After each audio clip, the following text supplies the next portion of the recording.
What's going on, guys? Jet fan. We're gonna have a game coming at you in Roma. Um, Note, go back earlier. I'll put it in the comments down below my previous Roma game where I talked through what I think about Roma, etc. And some of that may spill over here, but in general, just gonna be talking about this game in general that you're seeing in front of you, and some thoughts on the Roma. But again, this is one of my favorite ships. Big fan of this ship, and I don't think it's the respect that it deserves. So I'm gonna throw this game up because I think Roma deserves a little more love, a little more play. And between this and the Cesare, if the Italian line plays like this, I'm going to be a huge fan of this Italian battleship line whenever it comes out. My prediction didn't work out. I thought that it would turn out to be this past update where they would put the Italian line out, but I guess not. So obviously, I'm going to stop playing the guessing game on that. So it didn't sound like in the devs live stream that they had any plans for it either. So you see there, good shot on the flint, get the Citadel, 12,000 damage. I'm being focus fired here. I know, shocker, battleship in the middle being focus fired. But Munchen, this is funny. Munchen runs into the island, so let's send him a salvo to see if we can help him get free. Well, we hit him hard, but unfortunately he's still stuck on the rocks. Let's kick that rear gun in. We got a double fire going, and I'm leaving these fires burn here for a second. The reason why is because the way that this game plays and the way my luck is, the second I put that fire out, I'm going to get set on fire again. So I tried to leave it as long as possible, then I ended up putting it out. Munchen, who's still stuck on the rocks, we send that other salvo, and we end up taking him down. So first sinking is a little bit of a cheeky one because Munchen got stuck on the rocks. But nay, I'm not the one who put the islands there, and I'm not the one who couldn't get myself off. So, I mean, what am I supposed to do there? Let him stay alive and burn me down? Absolutely not. So he goes down. He's our first sinking. Flint here pushing in. My guess is he's trying to get behind this island, right? I don't hate the play. I think it's an aggressive play, and I think it's very, very risky, especially for this early. He could have just as well kited away for a half second, waited for me to lose interest in him, then turn out. So you see there, decent salvo going his way, but 3 overpens. That's very frustrating on these light cruisers, overpens. Especially on Flint and some of these other ones that absolutely just sling fire every 20 seconds, or every 2 seconds, excuse me. I mean, the fire rate on that Flint is incredible. So the fire starting capabilities on it is definitely it's impressive, to say the least. So at this point, I'm trying to push in here. Flint smokes up. So basically, my goal at this point is just I'm gonna push as hard as I can right into that smoke screen. I don't care. My job and my goal is to take the Flint out. He's going to be what I'm thinking is he's going to be angled to the direction that he's going to that he already shot his torpedoes at me from. So I'm not really worried about torpedoes coming. And even if I do see some torps, they're not single stacked, and the spread is generally pretty wide on those. So Flint pops up there. We send the salvo. We take him out. He's our second kill of the game. So we're going to push around this corner here.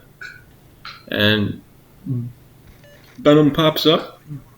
I try to say to support the allied target, the allied destroyer, by taking out the Benham. It's a friendly Akazuki. Fortunately, the Benham drop spot like he should. It's a smart play. So at this point, my goal is to push toward this island, do what I can, and angle as best I can against this Kansas, because that Kansas could one shot me. I mean, absolutely devastating. But you see there, we can throw a 19, almost 20K salvo of our own, going back the other way. Take a huge ripper off the Kansas. And I notice the angle that we're giving this Bismarck, and notice the shell angles that's happening there. So you see there we take a 3700 hit, and of course our turret gets knocked out. So at this point I'm thinking, I know he's got a 38-second reload-ish, and I'm thinking by that time I can get behind the island, but unfortunately I didn't realize that he only fired one half of his main battery arsenal. So we ended up taking a big chunk there. Disappointing, but just a miscalculation by me. So Bismarck's pushing in here. I know that if I don't give him broadside, I'll be fine. That's my whole thing here. Just make sure I stay well angled. Make sure I stay angled up as much as possible, and not to give this Bismarck any broadside. So again, we're well angled. We take a pretty big salvo there. I mean, I could care less at this point about his main batteries, because my armor angling is really the crown jewel of this ship.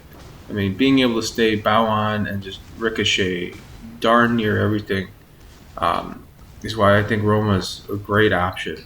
Okay, now he sails past me and he turns back the other way. I mean, he's basically just doesn't want to live here.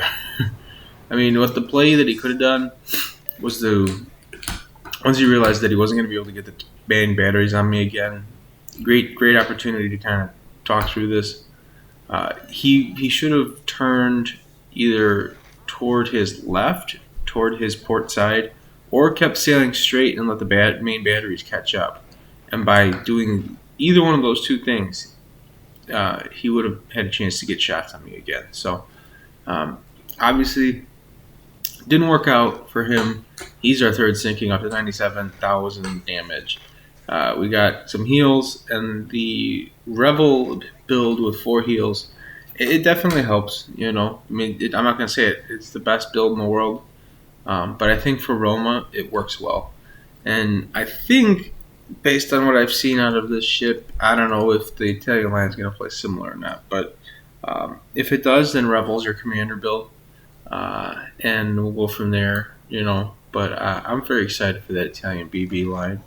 As you guys can tell, I won't stop talking about it. So, and the other thing I would like to see too, just for test purposes, is I would really like to see the Italians get a dispersion commander. I know that they just got 2 destroyer commanders, so good on Wargaming for doing that.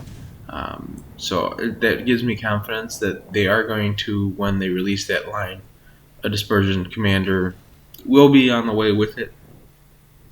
You see enemy Jean Bart there gets the high caliber, and one of the most powerful ships in the game is the Jean Bart, especially if you play it right.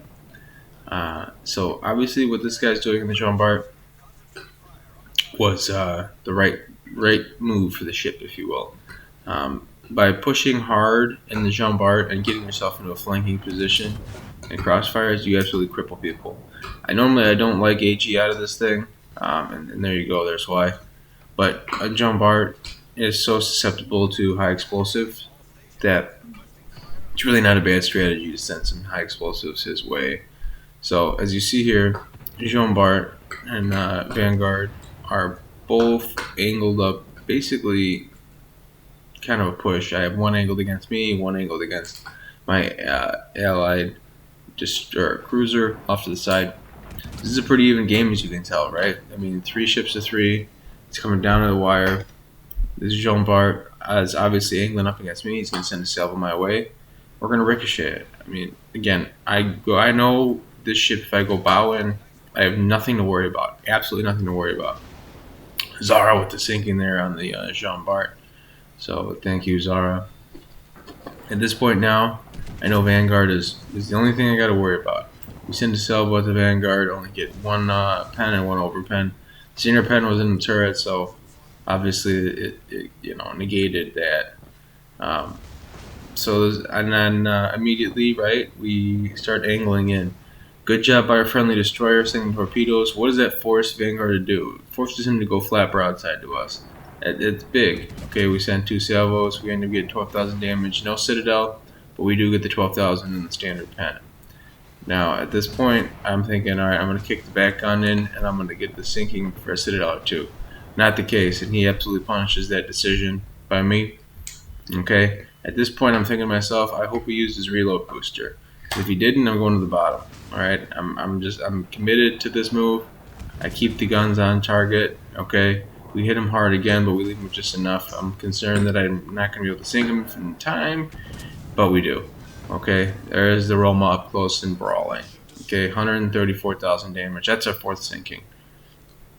So at this point, I'm going to sail back toward our cap. Okay, and the reason why is, number 1, I have a feeling that destroyer is over in that direction, and number 2, regardless, if I'm by the cap, we can't lose. Okay, so you see, friendly destroyer is, or friendly ship I should say, is pegging certain quadrants on the map.